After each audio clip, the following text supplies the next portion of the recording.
Hi, thanks everyone who could join us today. So today, Dr. Alonzavani is going to be presenting 10 simple rules for socially responsible science. I'm a co-author on the paper this has come from, which you might be able to see on the screen there. So Dr. Alonzavani is a postdoctoral research fellow in the Department of Psychological Sciences at Birkbeck University of London. He received his PhD, sorry, I'm mixing my notes here, received his PhD in cognitive psychology at Tel Aviv University, and he's currently studying cognitive neuroscience. But soon he'll open his lab at the University of Sheffield.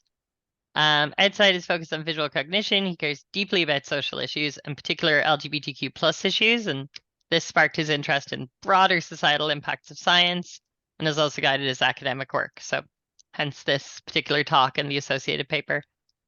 He's conducted several studies about LGBTQ plus stereotypes and developed a module on the psychology of gender identity and sexual orientation. So Alon, I think I'll leave it to you to take away. Okay, thank you so much. Hi, welcome everybody. Today's talk is about being a more socially responsible scientist. And basically in this paper that I'm going to kind of share with you, we suggested recommendations on how to be a bit more socially responsible if you so desire as a scientist. Our starting point is this feeling that some of you might share that something is wrong in science. And what made us feel this feeling is this slew of papers that if you're on Twitter, you might see every once in a while a paper that comes up, gets everybody angry and riled up, and then disappears. So for example, this paper about that concluded that women who post their personal pictures online are unprofessional medical doctors, got the hashtag #MedBikini, or this paper that suggested that the average IQ of some African countries is so low it should count as intellectual disability, or this paper that suggested that higher weight makes you dishonest. Now, there are two things shared with these papers. First of all, if you're angry about or annoyed about these papers, you might be happy to hear that all of them were retracted. And this is a kind of common theme that happens. These kind of papers come up, people get angry, paper is retracted, sometimes not retracted. Another thing that is common about these papers is that generally speaking, the reason why people were criticizing them is because they were promoting ideas that people have thought to be harmful to the broader society, harmful to groups in question. That kind of was part of the criticism that basically people were saying, these papers are irresponsible, they promote harmful ideas. And this brings us to this idea that science doesn't only have positive impacts, it also can have negative impacts. We all know promoting science is good. We promote knowledge, we can promote progress, fine, great. But it also have negative impacts, what some people call grimpacts, basically focusing on the possible negative impacts of science. And this is kind of our starting point, that science can be used to promote policies and ideas that have negative society level impacts. And specifically, we know that societal narratives can have real life implications. We're all in the, I think in the social sciences here, we know that ideas aren't just neutral, they can have an impact on people's lives. So the question is, why does this keep happening? Why do we keep seeing these kind of papers coming up promoting these potentially harmful ideas? One reason I would like to suggest is publish or perish. And it's become so severe nowadays that you can even say that now it's publish flashy papers in high impact journals that get you public attention or perish. And the idea here is that some of the reason why we see these papers is because scientists are pushed, incentivized to study contentious ideas, overgeneralize, oversimplify, and that's what gets people attention and get them promotion and so on and so on. So that's something that kind of promotes this behavior.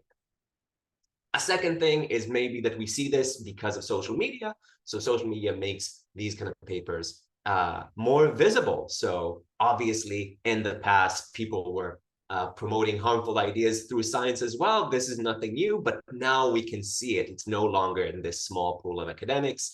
And this is for both good and bad because it's kind of double-edged sword, right? It's more visible, but therefore it's potentially more impactful. I'd also like to mention that, of course, it could be that part of this reason is that ideologically motivated scientists sometimes use science to promote their agenda. But all of this is not the focus of the current talk. The focus of the current talk is that some of this, we think, is happening because we're not very good at considering the broad societal impacts of our science. And why are we not that good about this?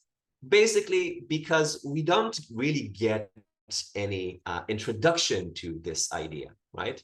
So if we think about broad societal impacts as ethics, this is not something that is regulated, for example, in ethics boards. Ethics boards regulate harm to individuals. We are, of course, not allowed to harm individual participants, but it doesn't regulate harm that cause to a broader group, which to me is somewhat paradoxical, right? If I cause harm to an individual participant, that can get me fired. But if I can promote an idea that causes harm to an entire group in the entire Earth, that is actually fine and won't get me. That's just free speech. So no consideration of impacts like that in ethics boards. Also not in publication or retraction, right? So all the papers that we saw before, the ones that got retracted, if you read closely their retraction notices, none of them would mention that part of the retraction is because they promoted these harmful ideas. None of them. They all only mention methodological reasons. Why is that? Simply because promoting harmful ideas is not part of what regulates retractions and not something that regulates publication. Only method problems is something that can officially kind of be a reason for a retraction. It's good for us that most harmful ideas are also incorrect. And that's kind of helped us because basically a retraction can say, oh, the conclusion is incorrect here, or they reached an incorrect conclusion, so therefore we can retract it, but no mention of negative impacts. And finally, most importantly, in my mind, is that we don't really get consideration of broad societal impacts in training. So especially in empirical fields, I'm in psychology, we didn't get any training about thinking about these things, right? It's just assumed that this is something that we know from the get-go, or just not talking about it, right? And the idea here for us is that at least some of the problem in our fields is that well-intentioned people just don't know how to think about these things. So yes, there are some people who are ideologically motivated, and no matter how much you criticize them, they'll continue publishing things that they know are potentially harmful. But there are a lot of people, a lot of scientists that will say, okay, I'm trying to do good, but then they will still get backlash, they will still get criticisms simply because they didn't know any better. And this is where we come in with our 10 simple rules for a socially responsible science. Basically, we're suggesting recommendations meant for these kind of scientists who are well-intentioned, scientists who want to be more socially responsible, but actually have no starting point because they got no training, because they have no way in how to think about these things. So before we start at the actual rules, some disclaimers. First of all, we have absolutely no claim to originality, right? If you're going to hear these kind of rules and think like, oh, that's something that I've been taught before, that's something in my field that we all know this. Yes, absolutely. Most of these are just common sense recommendations. We don't think that we're very original here. There's no novel theoretical contribution. It's simply packaging all of these recommendations in this context. Second, I'm going to focus on quantitative research, empirical research, simply because I'm not very familiar with qualitative research, and some of these recommendations are already kind of integrated in some fields of qualitative research. I'm going to give you examples of studies that I think are problematic, are kind of violating the recommendations, or could have been improved if they followed the recommendations. These are going to be from various fields, but specifically I'm going to focus on things related to LGBTQ populations, simply because I'm a bit more familiar with these studies.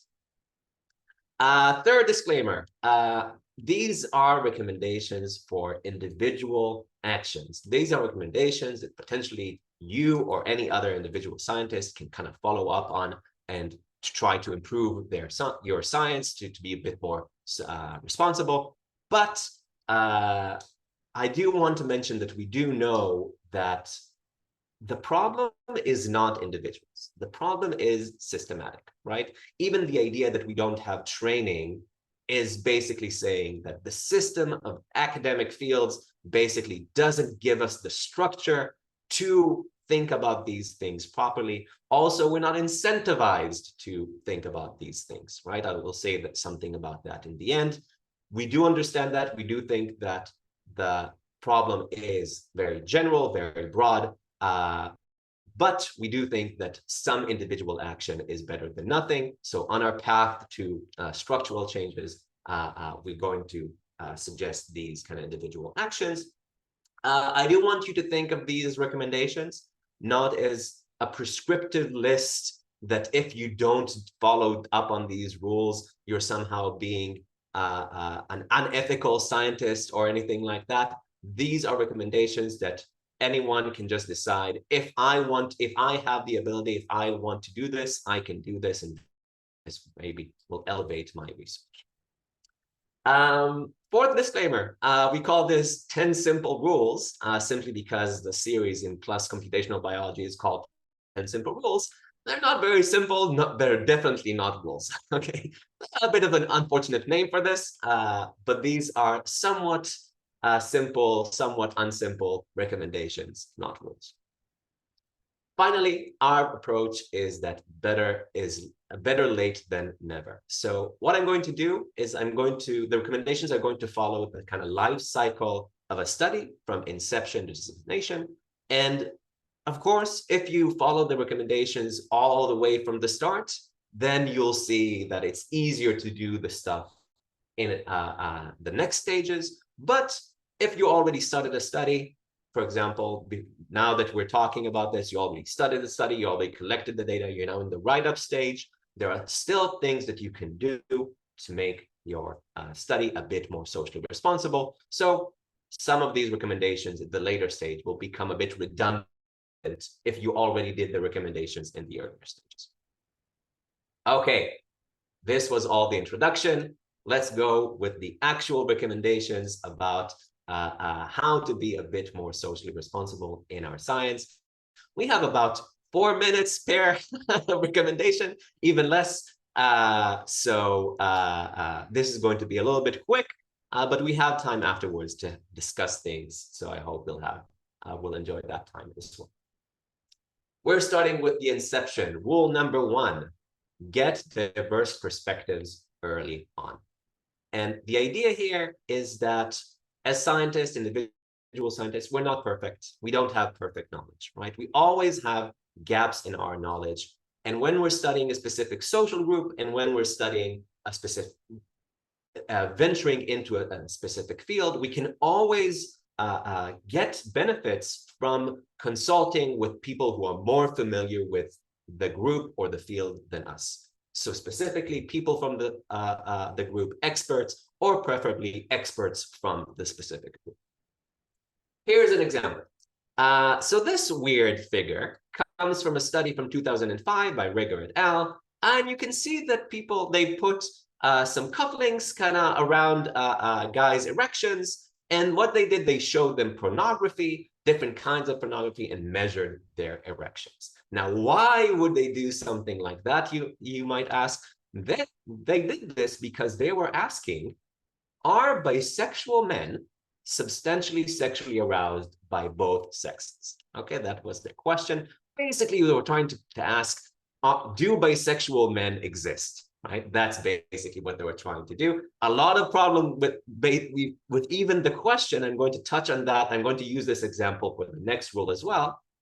But here's what they found. They found that men who reported bisexual feelings did not show evidence of a distinctively bisexual pattern of genital arousal.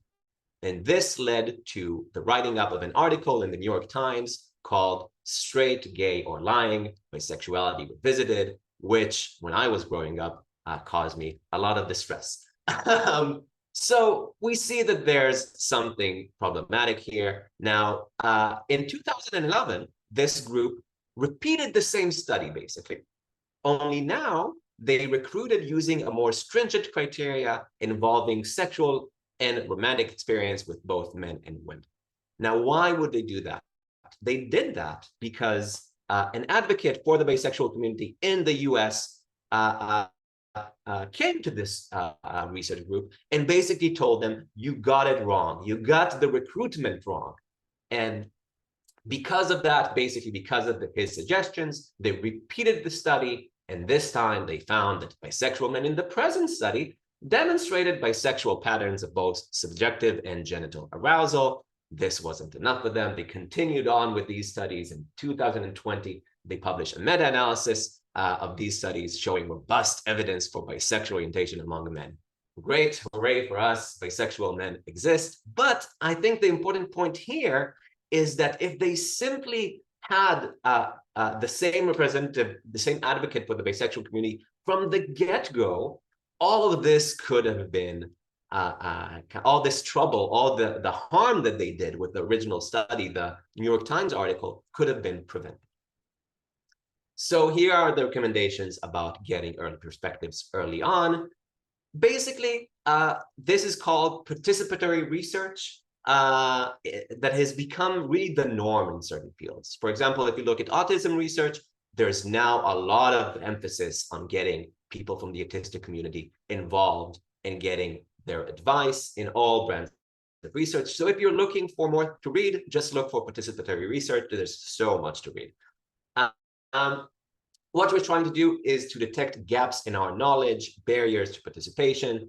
People from the group will kind of help us with that. So you can contact experts and members of the group in question, that you can share your research question, your hypotheses with the experts. You can even share the research materials, even with non-experts, and basically try to get them to help you, right? You can even consider inviting experts to participate in the research team. Now, of course, a lot of people will kind of volunteer their time just because they want you to be a bit more responsible when coming to researching their group. Try to compensate them for their time. For example, if you're inviting an expert, inviting them to be in a co-author, I think is can also be a good idea. It will also kind of ensure that you get advice throughout the process. Now, this is all true even if you're a part from the of the group in question. Again, we don't have perfect knowledge. It's always better to get more perspectives early on. Finally, there's no one right way to do this. If you look up participatory research, you see that there are so many different things to do, but something is better than nothing, right? Even some advice can kind of tip you to some gap in your knowledge, to some mistake that you would have made otherwise, and especially early on, this is helpful. Okay, rule number 2, we're still in the inception stage, and now we're suggesting that you should try to understand your limits. And the idea here is that basically a research question is only as good as the methods and tools that we have to investigate it.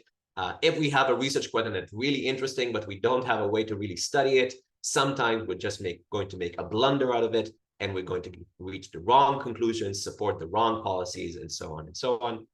So really kind of trying to understand what we can do and what we cannot do. To exemplify, I'm going to return to the same study, right? And basically what I want to ask is, with this weird design of showing guys pornography and measuring their erections, what can we even conclude from this, right? Do we know exactly what do erections measure? Do we know how do erections relate to other aspects of physical arousal? Do we know how arousal after viewing porn relates to arousal in real life? So think about this. They invited bisexual men who had experience with both men and women, people of other genders. And then they said, basically, our device can detect if this person is really bisexual because of this erection, right? Now, supposedly, the same guys had physical arousal when they were having sexual interaction with people of various genders. So why is this tool better than the sexual experience of bisexual men? And I think the problem for me is that the tool is actually not necessarily a bad thing. We could have used this time to kind of investigate what does this physical aspect of sexual orientation means, how does it relate to other aspects of sexual orientation, but instead they tried to use this tool to answer a question that they basically couldn't have answered. And just to exemplify, in 2020 with the meta-analysis, they published all the data from all the studies, and I conducted a little analysis of my own on the same data. I'm going to show you a figure. I'm not going to kind of focus on it, just to show you that I did actually an analysis, and then I'm going to tell you what basically I found. This is the figure. Never mind what it really means. This is what it means. It means from this figure that most men showed some level of genital arousal to all kinds of erotic stimuli when compared to neutral stimuli. And this is true. Most men, even if they are exclusively heterosexual or exclusively gay, showed arousal to all materials. What does that mean? Does that mean that most men are bisexual? Right? With the same data that they use to doubt bisexual orientation, they could use the same data to say that most men are bisexual. Why didn't they? Just because that's not what they asked. So I'm not saying that most men are bisexual. I'm just saying that this is one specific aspect of sexual orientation, of physical arousal, and they could have used the last 18 years to kind of improve our understanding of that instead of asking what I think is a rather silly question. Okay, so our recommendation here is simply to ask yourself truly, what kind of data can you collect? What kind of generalizations can you make?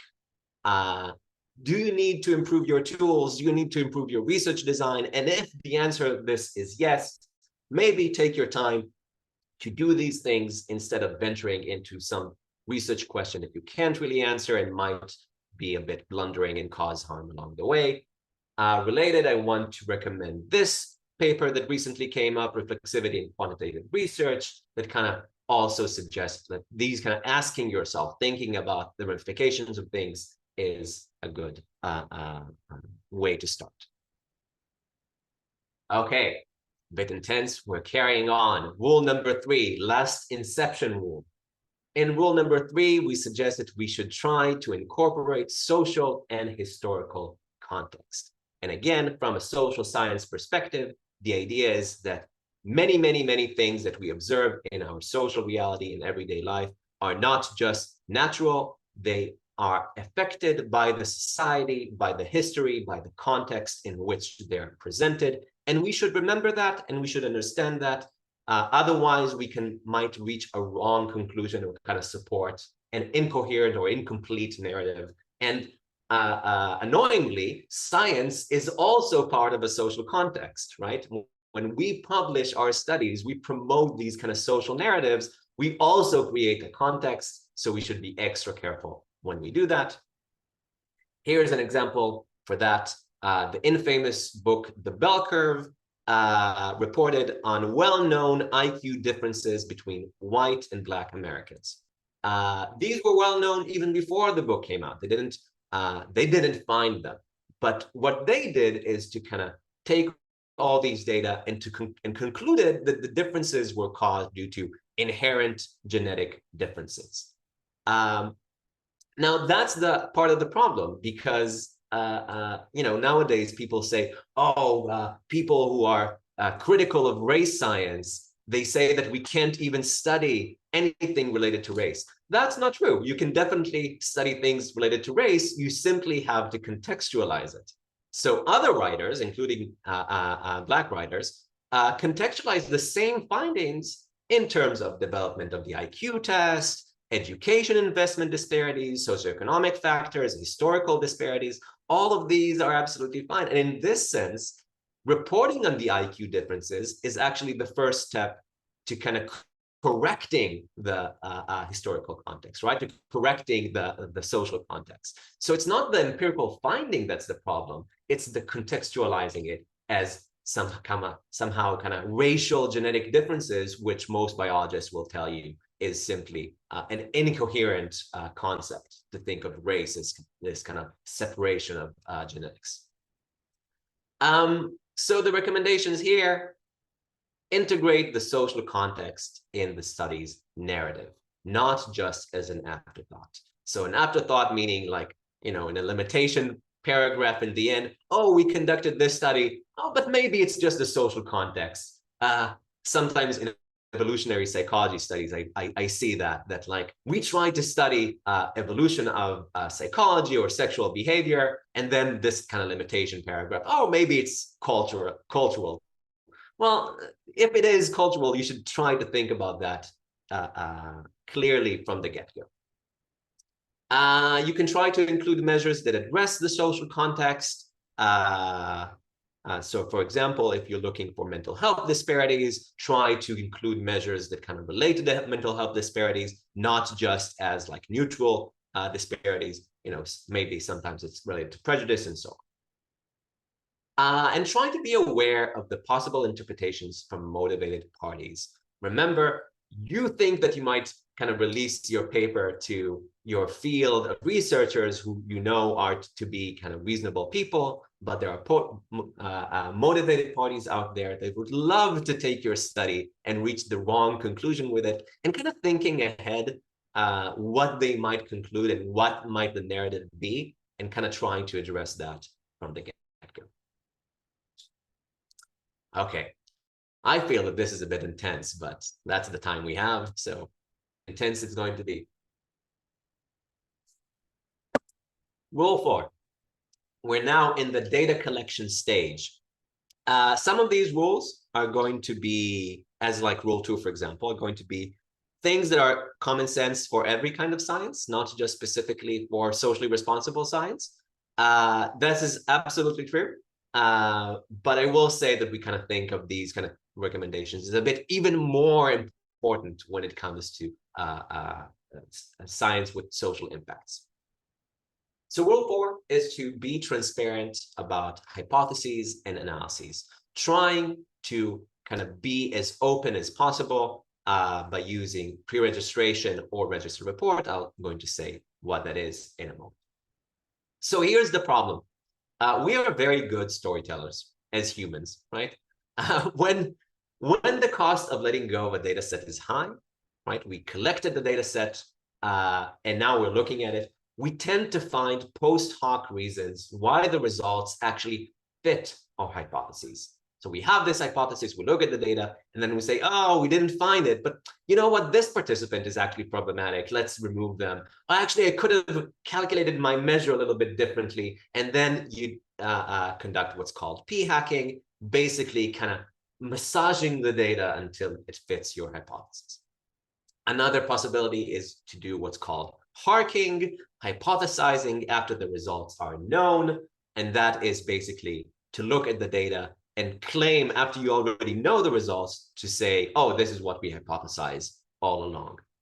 Now, obviously, in the real world, not a lot of people admit to these kind of things, but one admission of this was from Brian Wansink, an ex-Cornell scientist who studied a lot of things related to food. In this case, it was behavior in all-you-can-eat buffets.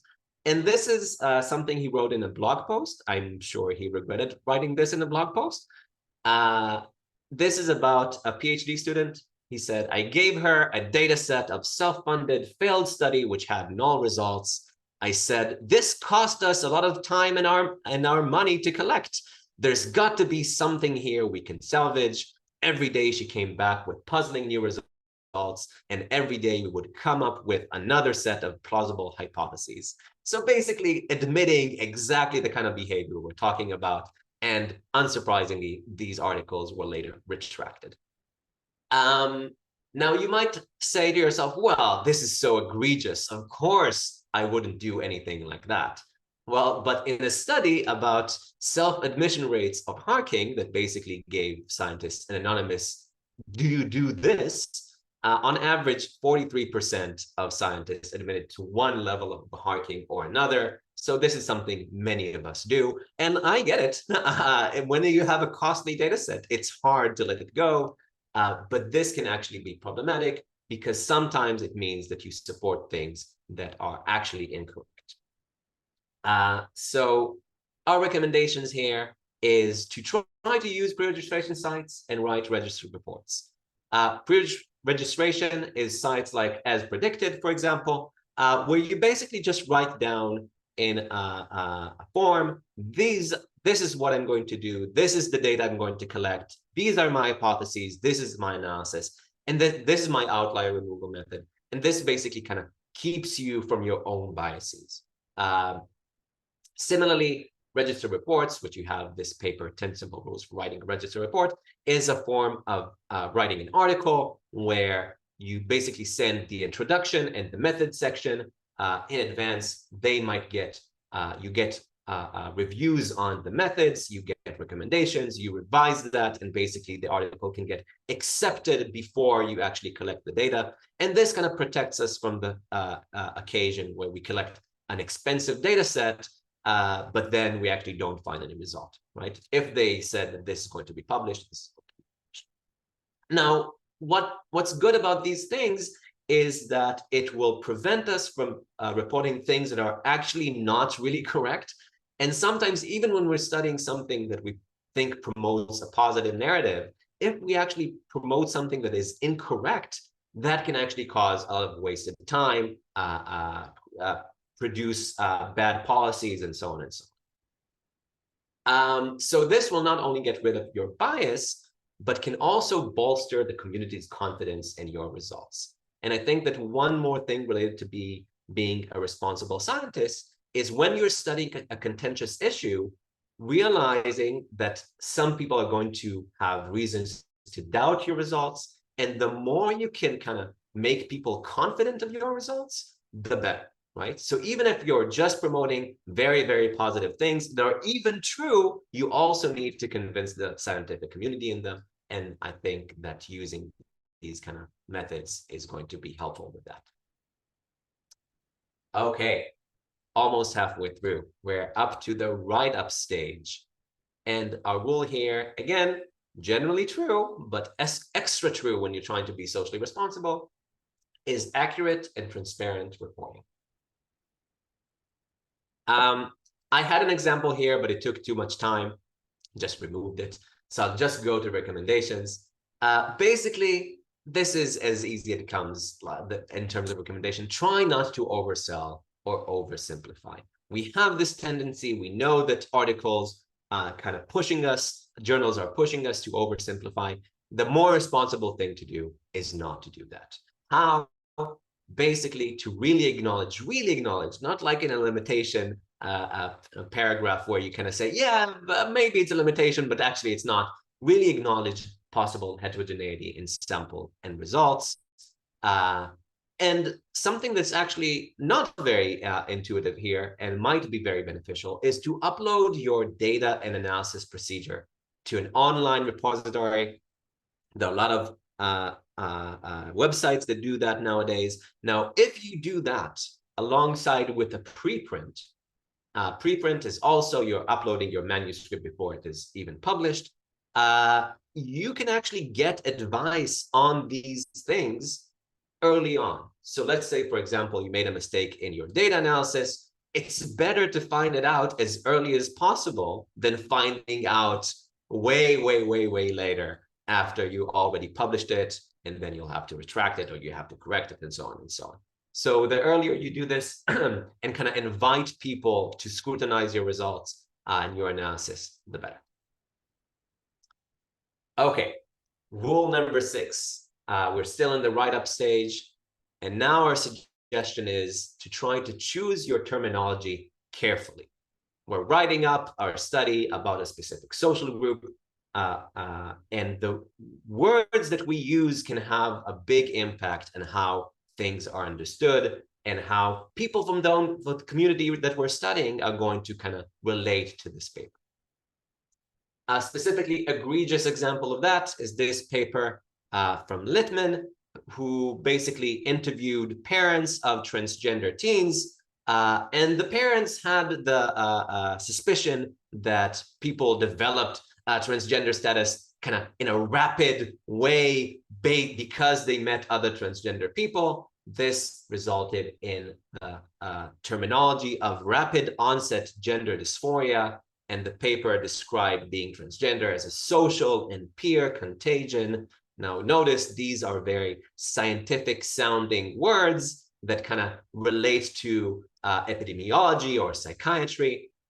But basically, this was just the intuition of parents on a website. And a lot of people commented on a lot of problems with this study, but I'll focus specifically on the language use. So, for example, the Coalition for the Advancement of an Application of Psychological Sciences, which includes the American Psychological Society, suggested that terms such as rapid onset gender dysphoria further stigmatize and limit access to gender-affirming and evidence-based care. A lot of other organizations, other researchers said that basically that it sounds psychiatric related, but that's basically not what it is. And you could see that this really kind of affected the discourse around gender identity, and which is a shame. I think that in this case, you could suspect that this was kind of ideologically motivated, but sometimes we do this even if we are naive. We just use terminology that other people have used, and we're not aware of the negative connotations it has. So the recommendation here is to realize that language changes, right? Language can carry different connotations at different points in time. This is something frustrating about language, but it is naturally true. So we should try to understand the connotations that others associate with our chosen terminology.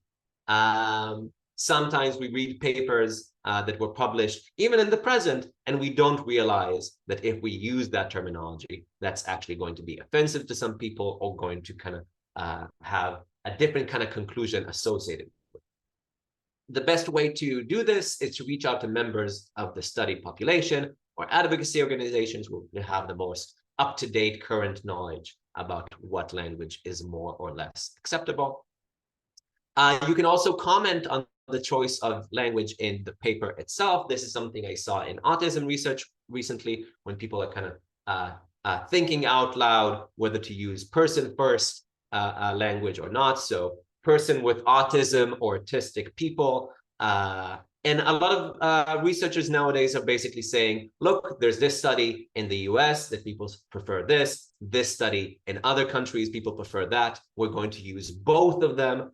And this kind of reflection, I think, is really showing I made a conscious decision. This is not just because I didn't think it through. This is actually something I wanted to do. Unfortunately, a single term might not satisfy everyone, but it's better to make conscious decision than basically just be informed after the fact that actually your choice of terminology is actually quite offensive or quite upsetting to some people, or relates to negative connotations. Okay, so we're done with inception, we're done with data collection, we're done with the write-up. We're now sending our precious paper to publication. And our suggestion here is to seek out a rigorous review. And I know that this, among all the things that kind of like we're not incentivized to do, this is of course the most clear example of what we're not incentivized. We hate the review process. We really want to get over it as painlessly as possible. But with all the problems of the peer review system, I do think that it is kind of like a last line of defense before a manuscript becomes kind of set in stone. And the more we get kind of, I can tell you about our own paper that one of the reviewers, which was really, really annoying, actually really helped us out to make the paper much better. So yeah, sometimes a reviewer can really help us kind of give us a perspective that we should have been given. And here's the example I want to give you. So this is Robert Spitzer, very well-known psychiatrist, and he in 2003 asked, can some gay men and lesbians change their sexual orientation? Basically, reopening the question about conversion therapy. And his conclusion was that the majority of participants gave reports of change, basically saying that me, Robert Spitzer, am giving the stamp of approval, conversion therapy can actually work. Now, this already has a lot of problems in it, but here's the one that is related to this specific issue. The paper wasn't actually peer-reviewed. It was what's called a target article. So basically, Spitzer contacted the editor of that journal and asked not to go through the regular peer review process. It was a target article that then was followed up by a lot of commentaries. Now, all the commentaries pointed to many, many, many flaws that would have prevented probably the paper from being published. Now, with all these kind of commentaries, you would think that people will say, oh, so maybe I shouldn't trust this paper so much. But most of the general public doesn't really care about what they think as methodological minutia. All they see is this famous psychiatrist said that conversion therapy helped. And this really kind of helped refuel the efforts of conversion therapists in the US to promote their craft. Now, Spitzer himself reflected on this and kind of realized that maybe this was the wrong thing to do. In 2012, he said in an open letter, I believe I owe the gay community an apology. Now, we, in hindsight, know that all of this could have been prevented if he had elected to go through a more rigorous peer review process. So how do we go through a rigorous peer review process? Essentially, for your potentially impactful research, try to avoid publishers or journals or routes to publication with less than reputable peer review process. Of course, we want to get our stuff published, but if we want to be a bit more socially responsible, we need to make sure that the peer review is also rigorous. What do you mean by routes to publication? Well, the prestigious journal, for example, PNAS, has two routes to publication. One that's direct submission, and one is for members called contributed submissions. For direct submissions, the acceptance rate is about 20%. So that seems reasonable, right? It's a prestigious journal. Not every paper is going to be accepted. For contributed submissions, it's 98%. So you can imagine that if you don't want to go through a rigorous peer review process and you are a member of PNAS, you can just send to a contributed submission you're probably going to go through. That's probably not the socially responsible thing to do.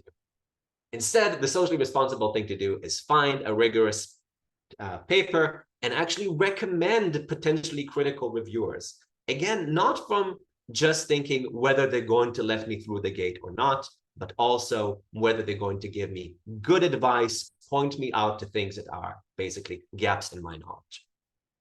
You can also flag the need for a rigorous review in the cover letter.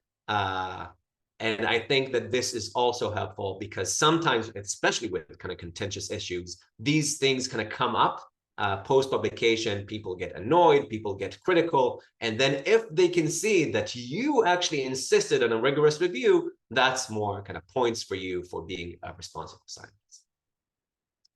Right, we're getting near the end. We're now in the dissemination stage. Rule number 8. We want to ensure correct interpretation of our results. What do we mean by that? So here's an example. This study that asked, do women's orgasms function as masculinity achievement for men? Now, this study the discussion was very well thought of, very kind of complex, acknowledge all the different kinds of difficulties here. That there is some positive aspects relative to a point in the past where men simply didn't care about women's orgasms. But still, they suggested our results could be interpreted that basically women's sexuality is now repackaged to be in the service of men, which is not a good thing for women and relationships in general.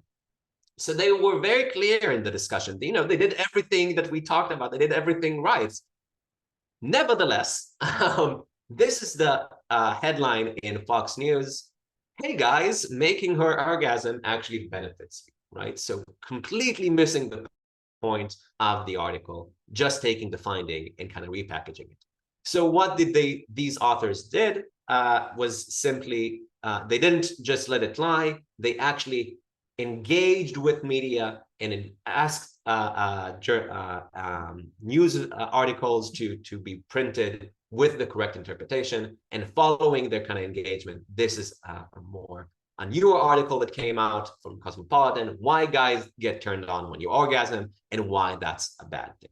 Okay, so you can actually engage with media, with print media, to get your voice as the researcher out there, even though we completely know that this is not kind of the main forte of scientists. So how do you do that? Mainly because this is not something that we're trained on, reach out to the public relations office. They have the training, they know how to engage with media.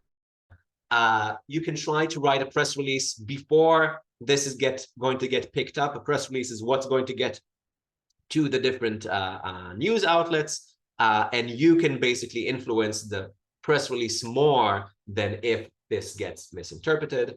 If it gets misinterpreted, consult the public relation office, reach out to news outlets, ask your voice to be included, ask your response to be included, and better something than nothing. And also try to engage in social media discussions. This is a little bit of a risky kind of suggestion, but social media is something that is viewed by news outlets. And if you consistently say, look, they misinterpreted the finding, they misinterpreted our conclusions, that can actually have an effect in the grand scheme. Talking about social media, rule number 9, still in the dissemination stage, is to try to address criticisms with respect. You've already published, it's out there, people are reaching conclusions about this, and now maybe people have decided that you actually made some mistakes or you deserve some criticism, and now you get like a lot of negative comments on Twitter. What do you do then?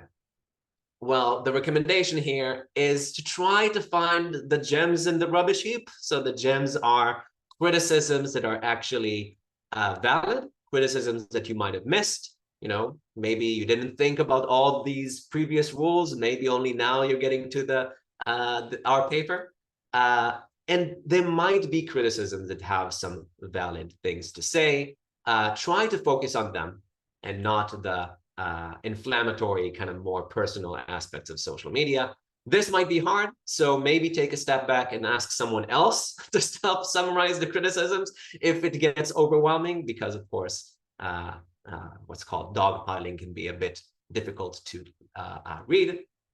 And basically take your time to phrase a thoughtful response. Don't respond angrily to every comment that kind of says that you're a bad person. And when you do, also try to acknowledge hurt. A lot of people, even if they're really offensive, really angry, a lot of the time it's because they feel their identity has been challenged and they think that you don't deserve any empathy anymore. But their hurt might be real. And I'll give you an example. This author of a paper that got a lot of backlash about AI and kind of stereotypes of facial expressions. Basically, after the backlash, he wrote, "Thank you everyone for for voice their concerns," and they basically wrote a piece of a blog post to address these things. Now, I don't actually agree with everything they said in the blog post, but this is a better response than basically bashing with individual people. Okay, we already overstepped our time a little bit. I'm going to get rule number 10, and then we're going to summarize. Rule number 10, well, despite your best efforts, you found that some things that you did were actually incorrect or maybe a little bit harmful. So maybe when all else fails, we should consider a retraction. Quick example, this study from PNAS studied officer characteristics and racial disparities in fatal officer-involved shootings, a sensitive topic, a political topic. And because of this paper, because of the way they phrased this paper, this resulted in a lot of people suggesting that it's done. There's no systemic police racism. This paper proves it. And basically what they said in the retraction, they retracted their own paper and they said that their data and statistical analysis are inadequate to address the issue. Given these issues are continued and the continued use of our work in the public debate on this topic, we have decided to retract the article. So basically they're saying, look, we know how this paper is used in the public domain. We don't stand with that. We are taking the step of retracting the paper. And I think that we think that this is the responsible thing to do. An extreme step, but I think it's a step in the right direction in this case. So the recommendation is try to consider the criticisms, right? Some criticism are actually valid. And maybe if you need to change things that don't invalidate the main conclusion, you can send a correction. So correction is basically a notification to the scientific community. Look, notice that don't be basing your conclusion or your future studies on this, base it on that.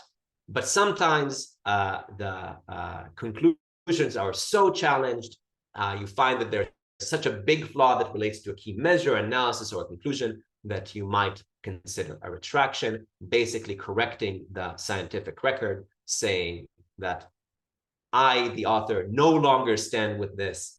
And remember that if you conduct another study that kind of takes a step back from the original conclusion, politically interested parties are not going to care about the next article. They're going to care about only the first article, because as long as it's in the scientific literature, it's part of the truth for them.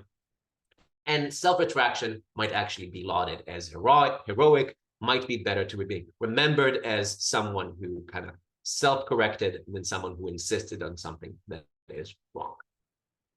Okay, last slide or two, I promise.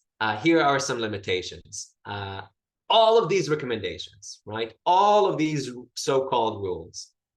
It's a little bit unfair to ask this of you, right? If you might be thinking, like, sitting a bit squeamishly, like, do I now have to do all of this? This is a lot of work and I don't have a lot of time and I have to get published. And it's unfair to ask this of you. And completely acknowledge it. This is why this is not a prescriptive list, because within this kind of flawed academic system that we're in, we're not incentivized to do this. It's a little bit difficult to follow up with all of these recommendations, especially that it's costly to be responsible and we're not incentivized to be responsible. In fact, we're incentivized to be socially irresponsible. We acknowledge that responsible research is slower, not really rewarded. And all of this is basically saying you can decide what recommendations you take up. Don't think that any of the research, our team here is basically looking down upon you. We don't necessarily follow up on all of these recommendations ourselves at any given moment. We also kind of acknowledge that because of this, maybe scientists might shy away from studying important issues, right? Because they now are, I'm going to have to do all this extra work. But we do think that this is actually better than not doing the extra work.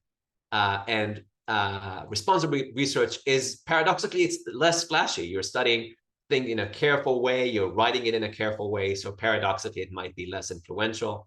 But even though we acknowledge that systemic changes are needed, incentivization is needed, we think that maybe perhaps bottom-up norm changes can fuel future changes, especially if a generation of early career researchers who agree that these should be the norms. When we become tenured, we have power, maybe we can make efforts to change it. So to summarize, it's actually not so simple to do research responsibly. There are a lot of things that we can do, though. There's not one right way to do science. We will never please everybody. But we do think that there are concrete actions that we can take at any stage of our research to be better, to fortify our research from criticisms, be a bit more socially responsible. And, if you can, try to implement one of our recommendations in your research, see how it goes from there. Maybe you'll find it's more rewarding personally. And finally, at the very least, it might help you avoid this situation where a researcher uses socially irresponsible practices and then gets surprised. Why are people on Twitter so angry with me? So maybe at least it will help you with that. Thank you for listening. And thanks for my wonderful team that we had, your Leah, Rasha, and Niv. And right, let's talk. Okay. So thanks, everyone. We're actually at time, but we had some confusion in scheduling anyway and put aside an extra half hour. So we have time for questions if anyone has any of them. But if you have something to go to, please feel free to fire ahead. Laura, I see that you have a question. Thank you so much for such an interesting talk. It was brilliant. I really enjoyed. Sorry it took longer than the 45 minutes. I really tried to make it shorter, but I had a question about, I have 3 questions actually, but I'm just going to keep it to 1 for now. So I had a question about participatory research, and in particular barriers to successfully engaging in participatory research. Now, I'm happy to give you a little bit of context so I'm an eating behaviour and weight management researcher, and there's been a massive move in our literature to move towards person-first language. So we always say people with obesity, people living with obesity. We do not say obese people, for example, and we certainly don't say things like fat people. However, there is actually a split in the community, and there is a group that's kind of very interested in the notion of fat liberation, who do like to use terminology around fat. So my question is do you have any advice? And I guess it doesn't need to be specific to this area. I'm just giving you context of where I'm coming from. Is when you are engaging in participatory research and you have a split in the community who you are engaging. Yeah, I think that this is also what's happening with autism research. The autistic community is really strongly split on this. I think at the first of all, yes, completely, there's a problem here, and there's exactly this kind of thing that repeating that we can't really satisfy everyone. But I think that acknowledging this in the paper or even in the material itself and kind of explaining your rationale is probably better than not, right? So, for example, you write a questionnaire and you say, I'm going to use the phrase people with obesity, right? Rather than obese people, even though I know that some people prefer it that way. And if you acknowledge it, at least people say like, okay, I know that I prefer it, but I also, if I'm reasonable, I understand that other people don't prefer it, right? So at least they'll understand that your choice is coming from a place of knowledge and kind of consideration, rather than just like you having presumptions. Because I think that's what matters a lot for people with language use, is that because it has specific connotations, and because a lot of people are really distrustful of scientists and people not from their group related to their identity, people are very on edge and kind of looking for, okay, what does this person think about me? Do I want to cooperate with that, right? And once you say like, you hold your hands up and say, look, I understand the complexity, I think that already helps to people with kind of like, relaxing a little bit, lowering their defenses a little bit. Leah, you have anything to add to that? I do. I was going to use my privileges as the coordinating person to say something as well. I also think in situations like that, to help make a decision, it's really important to understand why the two different camps have the points of view they have. So, for example, I'm not as sure about how to approach sort of obesity research, but in the autism example, I very hardcore just go straight towards the saying autistic side and never using person first language, because my understanding of the situation there is that parents and family, oops, excuse me, my desk is going up. Parents of family of autistic people want the phrase person with autism used, whereas autistic people themselves want the phrase autistic used. And now obviously it's not perfect like that. Like maybe, I don't know, 10% or 20% of autistic people prefer the phrase person with autism. But overall, that's at least the analysis of the situation I've seen from many autistic people. And as well, with the point of view of I very much believe in the social model of disabilities, and whereby sort of people are disabled by the social context we put them in and the way we construct society. And I think that is part of where the argument for the term autistic comes from, rather than person with autism.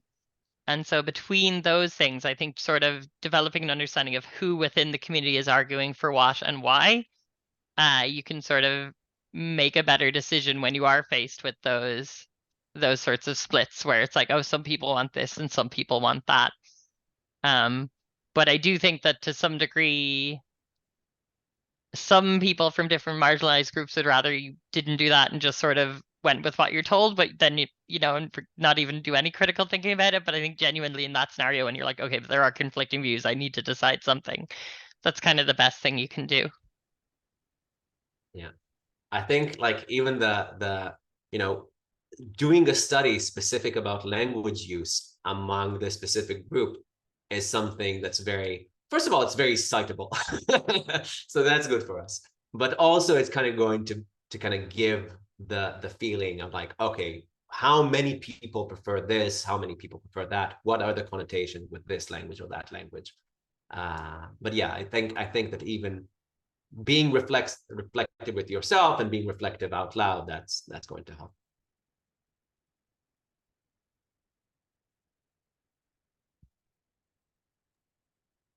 Okay. A further question, anyone? And Laura, if we don't have other No, you questions, we said can you go had through all three three you questions. have. Yeah.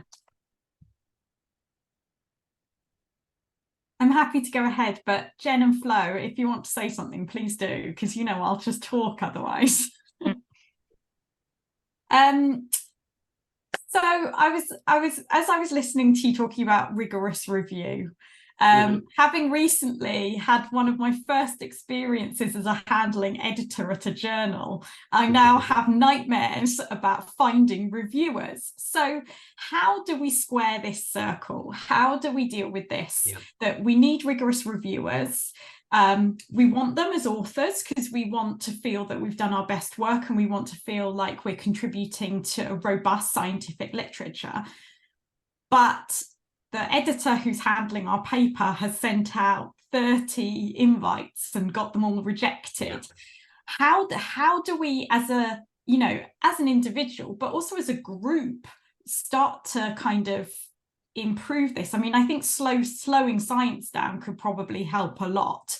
So there's less invites in the first place. But what's your view?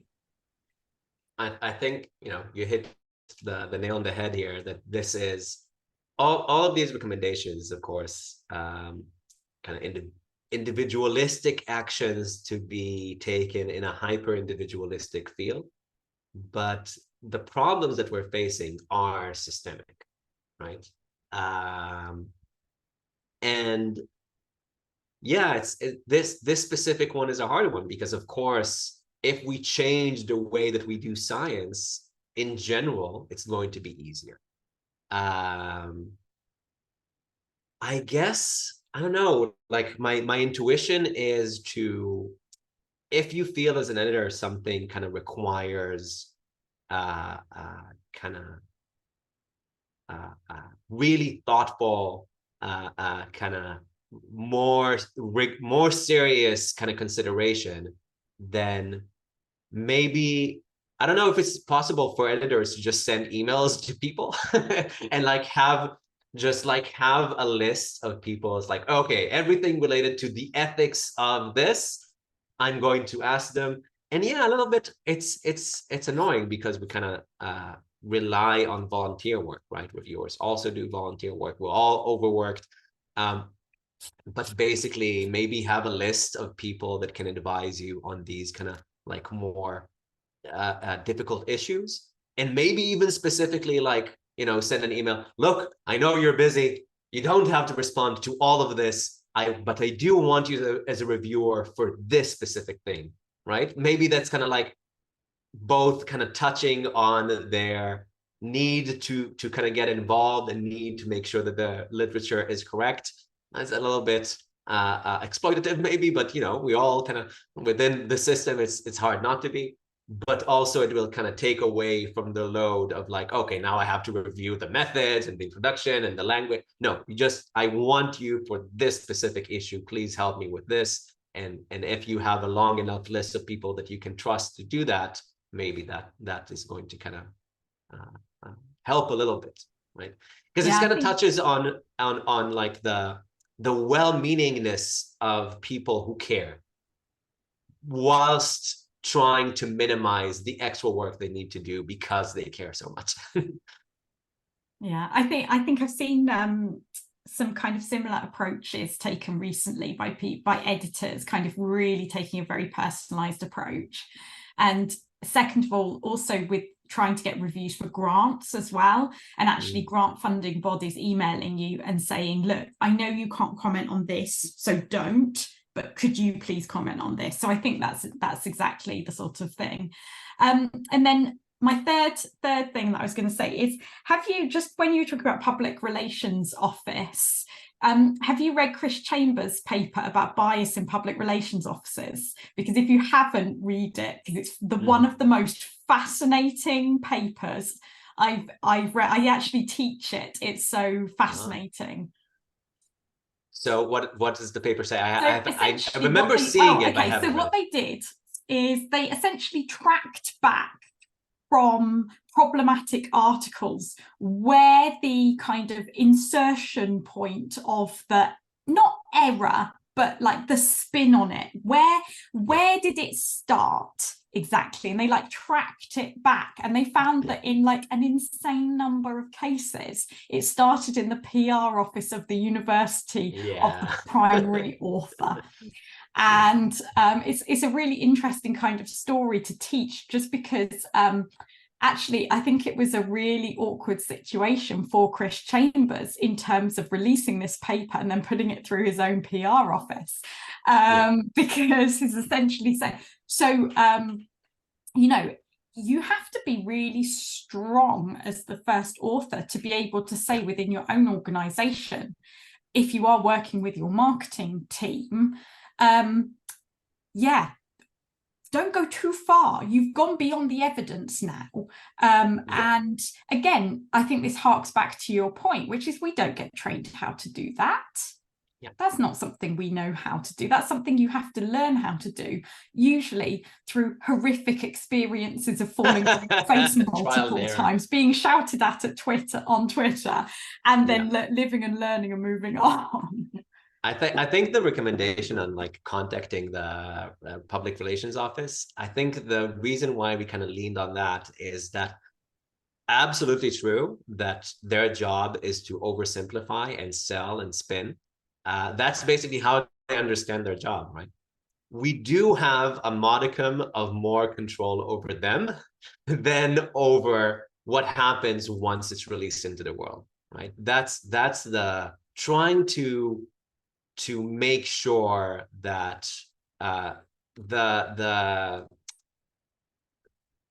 what they send out is as less problematic as possible. So basically kind of saying like, you know, because you reach out to the public relations office, you kind of say like, okay, this is what I want to do, but here's what I'm flagging in advance, because this is, and you know, always kind of say, this is important, emphasize, this is kind of a big deal because we need to make sure this or that. Can you help, right? Kind of make sure that they know that they're being part of a bigger process, and kind of knowing that this is your thought process coming in. So it's not going to be like a back and forth of like, okay, you asked for our help, but all of our help you're kind of rejecting. So kind of relating to relaying that to them as soon as possible. I think that might be, yeah, I completely can imagine that most of the public relations office, that's the source of the problem. Well, But, and have you ever published something with the conversation as well? no. Okay, so that's an experience as well. So, and there's massive variability between the handling editors and how much they rewrite your article for you. And so, you know, so it's also like the ways that you can blog and try to take control even has an element. Like, I don't think the conversation kind of markets itself as the opportunity for academics to say things in their own words. But it's not, and I don't think people always realize that. So I think it's a really interesting issue. Yeah, for sure. You know, like because these are kind of like individual action recommendations, like something, you know, we might do everything right as far as we know, but then like someone will wrangle control from us and basically use it for wrong. That's always a possibility. We can only do what we can do. And I think that, you know, and as you say, if you get like scorched once, you'll know next time like what to do better. Yeah, you wanted to add? Yeah, I think as well, just with the public relations offices and so on, I think they do have that motivation to sensationalize sometimes, but they also have the competing motivation to protect the university's reputation. And particularly with some of these issues, maybe I'm being too charitable to them, but I think they do have some sense of not, like, very self-preservation sense of not wanting to get the university in trouble for publishing something, say, with like racist or sexist or homophobic implications. But your comment, Laura, is making me reconsider my thoughts on that recommendation in the first place. So these are just initial responses that popped into my head. I think they just don't know sometimes. Like, I think sometimes they just don't realize. I don't think necessarily it's always ill-intentioned. I think sometimes they just kind of do things and then you go, no, I wrote it that way for a really specific reason, and you've rewritten it. Please put it back. And then 25 emails go back and forth of please put it back, please. And then you can't even find where it was in the line, in the track changes, and that's how it happens, you know. And that's kind of just the perspective. I just would like the pragmatics of sometimes doing these things is kind of challenging. But I agree with the idea in general, and I think it's fantastic. Yeah.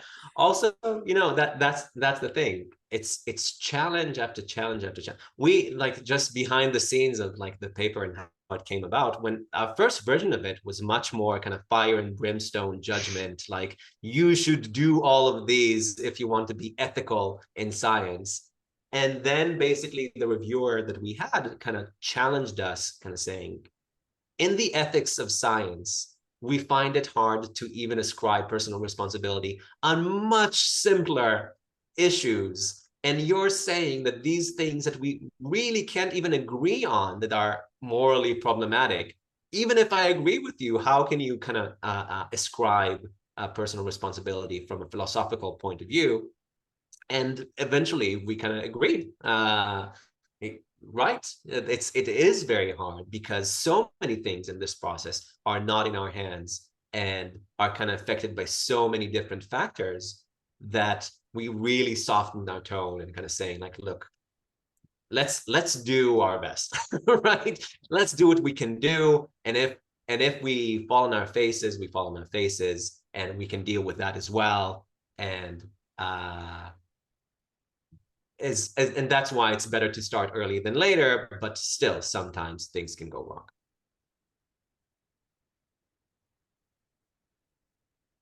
Cool.